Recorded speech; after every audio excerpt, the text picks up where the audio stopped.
Genèse chapitre 50. Joseph se jeta sur le visage de son père, pleura sur lui et le baisa. Il ordonna aux médecins à son service d'embaumer son père, et les médecins embaumèrent Israël.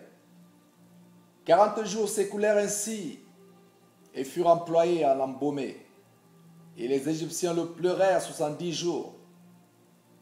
Quand les jours du deuil furent passés, Joseph s'adressa aux gens de la maison de Pharaon et leur dit: si j'ai trouvé grâce à vos yeux, rapportez, je vous prie, à Pharaon ce que je vous dis. Mon père m'a fait jurer en disant: voici, je vais mourir. Tu m'enterreras dans le sépulcre que je me suis acheté au pays de Canaan. Je voudrais donc y monter pour enterrer mon père et je reviendrai. Pharaon répondit: monte et enterre ton père, comme il te l'a fait jurer. Joseph monta pour enterrer son père.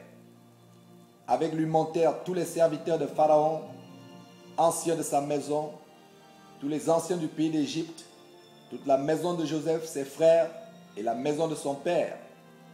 On ne laissa dans le pays de Goshen que les enfants, les brebis et les bœufs. Il y avait encore avec Joseph des chars et des cavaliers, en sorte que le cortège était très nombreux. Arrivé à l'ère d'Atad, qui est au-delà du Jourdain, ils firent entendre de grandes et profondes lamentations. Et Joseph fit en l'honneur de son père un deuil de 7 jours. Les habitants du pays, les Cananéens, furent témoins de ce deuil dans l'ère d'Atad et dirent: voilà un grand deuil parmi les Égyptiens. C'est pourquoi l'on a donné le nom d'Abel Mitzraim à cette terre qui est au-delà du Jourdain. C'est ainsi que les fils de Jacob exécutèrent les ordres de leur père. Ils le transportèrent au pays de Canaan et l'enterrèrent dans la caverne du champ de Macpéla, qu'Abraham avait acheté des Francs, le Héthien, comme propriété sépulcrale, qui est vis-à-vis de Mamré. Joseph, après avoir enterré son père, retourna en Égypte avec ses frères et tous ceux qui étaient montés avec lui pour enterrer son père. Quand les frères de Joseph virent que leur père était mort, ils dirent: si Joseph nous prenait en haine et nous rendait tout le mal que nous lui avions fait. Et ils firent dire à Joseph: ton père a donné cet ordre avant de mourir. Vous parlerez ainsi à Joseph: oh, pardonne le crime de tes frères et leurs péchés, car ils t'ont fait du mal.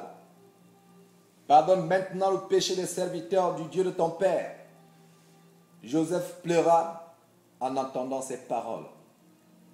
Ses frères vinrent eux-mêmes se prosterner devant lui et ils dirent: nous sommes tes serviteurs.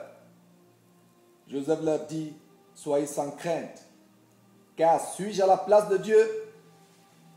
Vous aviez médité de me faire du mal. Dieu l'a changé en bien pour accomplir ce qui arrive aujourd'hui, pour sauver la vie à un peuple nombreux. Soyez donc sans crainte, je vous entretiendrai, vous et vos enfants. Et il les consola en parlant à leur cœur. Joseph demeura en Égypte, lui et la maison de son père. Il vécut 110 ans. Joseph vit les fils d'Éphraïm jusqu'à la 3e génération. Et les fils de Makir, fils de Manaké, naquirent sur ses genoux.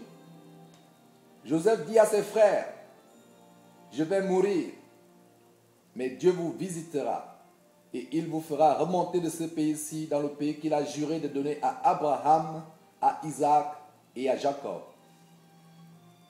Joseph fit jurer les fils d'Israël en disant: Dieu vous visitera et vous ferez remonter mes os loin d'ici. Joseph mourut âgé de 110 ans. On l'embauma et on le mit dans un cercueil en Égypte.